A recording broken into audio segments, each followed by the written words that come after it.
এন্টারপ্রেনিউরশিপের suggestions যদি দিতে মনে হয় ইয়াং জেনারেশনদের প্রথমে সেটা হলো তাকে মাইন্ডসেট তৈরি করতে হবে। 2 নম্বর হচ্ছে সে যদি এন্টারপ্রেনিউর হতেই চায় তাহলে আসলে কোন বিষয় নিয়ে, কোন প্রোডাক্ট নিয়ে, কোন মার্কেট নিয়ে সে কাজ করতে চায় সেই মার্কেট সম্পর্কে তার পর্যাপ্ত ধারণা নিতে হবে। নাম্বার 2 হচ্ছে তাকে প্রথমে বিক্রি শিখতে হবে। বিক্রি শেখাটা খুব ইম্পর্টেন্ট। তাকে কেনা শিখতে হবে, যে প্রফিট কিভাবে মেক করে এইটা একটু তাকে শিখতে হবে।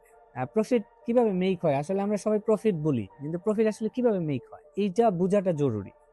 সো একজন এন্টারপ্রেনিউরশিপের আসলে অনেকে আছে বাই বর্ন, কিছু আল্লাহর কিছু গুণ থাকে যেটা আমরা ক্যারিসম্যাটিক লিডার বলি। তারা অনেক সময় অনেক কিছু যেটা চিন্তা করে সেটাই বাস্তবে হবে। Most importantly, mistake is not bad, mistake is good if you learn out of mistake. তুমি এন্টারপ্রেনিউর হলে তোমাকে চিন্তা চেতনায় সবসময় রাখতে হবে যে কোনো একটা ভুল যদি আমার হয়ে যায় তাহলে সেই ভুলটা যেন আমার জন্য একটা লার্নিং অপরচুনিটি হিসাবে কাজ করে। কিন্তু ভুল যদি আবার ভুল হয় তাহলে কিন্তু বিগ প্রবলেম। তো ভুল থেকে শিক্ষা মানুষ কিভাবে নেয়, এটাকে আমরা বলি যে ভুলটাকে স্টাডি করা। কর্পোরেট ল্যাঙ্গুয়েজের ভাষায় বলি রুট কজ অ্যানালাইসিস করা। এই রুট কজ অ্যানালাইসিস করে তোমাকে পরবর্তী সিদ্ধান্তটা নিতে হবে।